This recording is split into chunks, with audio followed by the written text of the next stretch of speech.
Okay, so you know how sometimes you hear a news story and it kind of stops you in your tracks? Yeah. Like, wait a minute, hold on. Yeah. That's kind of what happened this week, I think, with this news about Eric Dane. Yeah, it's You know, whether you remember him as McSteamy from Grey's Anatomy or you're more of a Euphoria fan, Mm. like he's really made a mark. And now Mm. there's this news that he's been diagnosed with ALS. Right. And then at the same time, we have all these comments from his wife, Rebecca Gayheart, Great. talking about their relationship and kind of where they stand as a family. Yeah. So we're going to take a deep dive into all of this today. Look at these reports that are coming out about his diagnosis and what it means, and then also try to layer in, you know, what Rebecca Gayheart is saying about their relationship and Yeah. how that kind of plays into everything. Yeah, I think this is a good example of where, you have public news intersecting with very private lives. For sure. And I think it's important to really, unpack and understand this thoughtfully. Yeah. And I think a lot of times when we see a celebrity, someone we've watched on screen, Mm-hmm. maybe even felt connected to through their characters, Absolutely. you know, to see them facing a challenge like this, it hits differently. Oh, yeah. And it's even more layered because Rebecca Gayheart was saying all of this positive stuff Yeah. about their relationship literally right before Yeah, really. this news broke.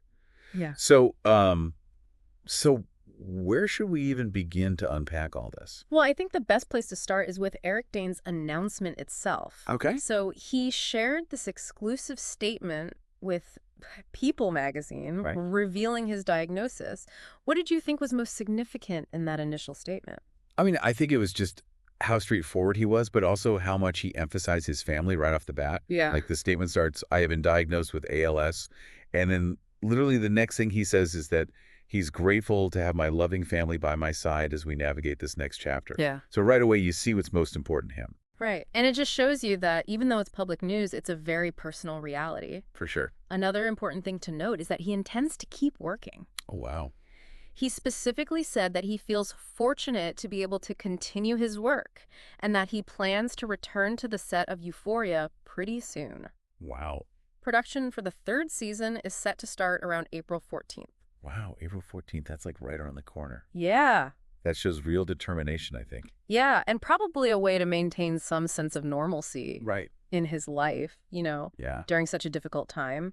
And of course, he also requested privacy for himself and his family, Yeah. Totally understandable. given the situation. Yeah. It says a lot about what his priorities are at this moment. Absolutely. He's sharing this very personal information, but at the same time, he wants to protect his family. Right.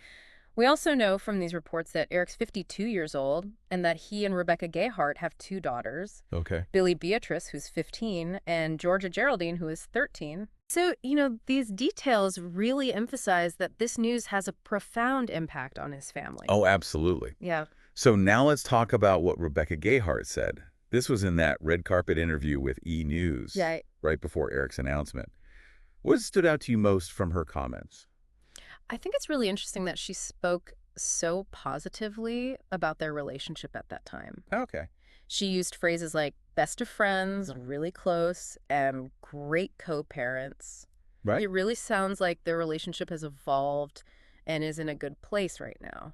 Yeah, it does. She even said that they've really figured out the formula to staying a family and talked about how well they're co-parenting and how that's been good for their kids and for them as individuals, Mm-hmm. which is really interesting considering they filed for divorce back in 2018. Right. It seems like things have really changed between them. Yeah, it seems like they've really worked on their relationship and found a way to make it work for them. Totally. And she even talked about that divorce filing. She said that their marriage wasn't a failure, but just a season. That's an interesting way to look at it. It is, right? Like, relationships aren't just successes or failures. They're different phases, Right. different seasons. And on top of that, they had called off the divorce just a month before this news came out. Wow. So it seems like they were really committed to working things out as a family. Wow. So you have these two things happening almost simultaneously, right? Yeah. This really positive picture of their family life and then this serious diagnosis. Right. It really shows how complex life can be. It does. And it also reminds us to approach these kinds of stories with sensitivity Right. because there's always more going on than what we see on the surface. Absolutely. Yeah. So this brings us to a really important question. what exactly is ALS? Right. The reports mention that it's also known as Lou Gehrig's disease, Right. which a lot of people might recognize, but what does that diagnosis actually mean for someone? Okay, so basically ALS, which is also known as Lou Gehrig's disease, is a rare condition that affects the nervous system, basically the brain and the nerves that control your body. Okay. And it causes this progressive breakdown in the body's ability to control muscles. Progressive breakdown. Yeah, so that means it gets worse over time. Oh, wow. And it can have a really big impact on someone's life. So what are some of the first signs that someone might notice if they have ALS?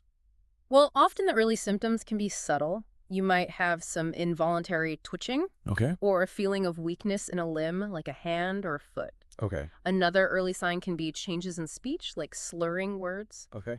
The way this disease progresses is really what makes it so impactful. It affects the nerve cells in the brain and spinal cord. These are the nerve cells that are responsible for controlling all of your voluntary muscle movement. Okay.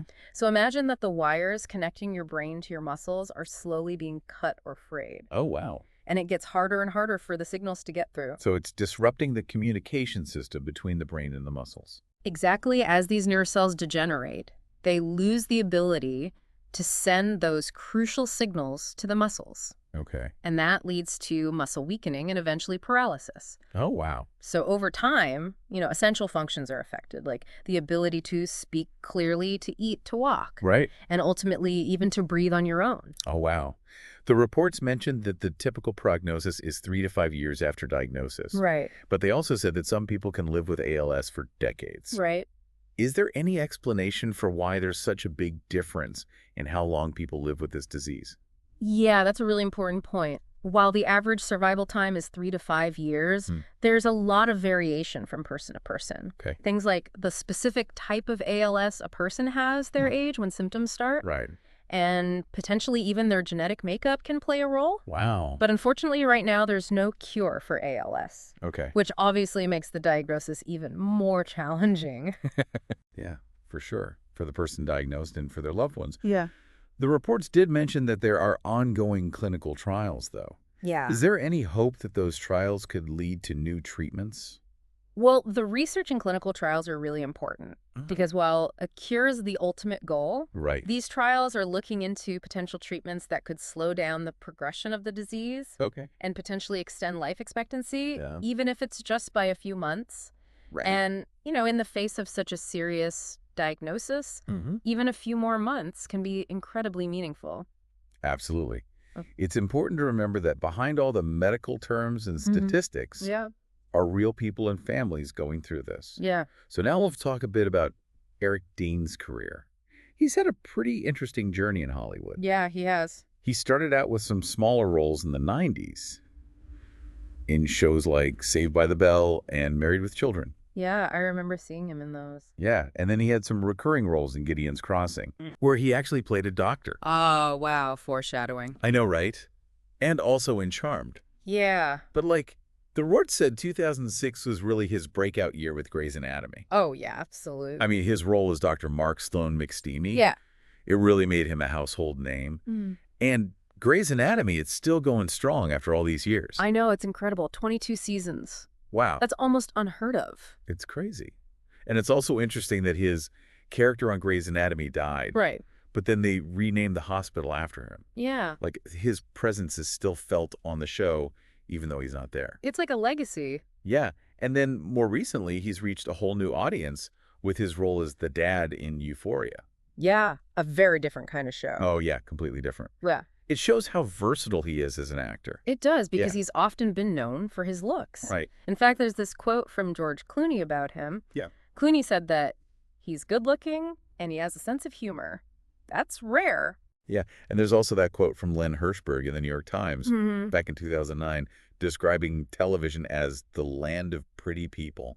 Right. Which I think is interesting in the context of Eric Dane's career. Yeah, it kind of frames the way he was initially perceived. Right. And then Clooney's comment adds another layer, suggesting that he's not just a pretty face. Right. He's got more to offer. Exactly. And I think now with his diagnosis, you see a whole other side to him. Yeah, for sure. A much more human and vulnerable side. It reminds us that even celebrities who seem to have it all are still just people dealing with real life challenges. Absolutely. And the reports also included this list of other well-known people who have been diagnosed with ALS. Right. It's a pretty long list, and it really shows you that this disease can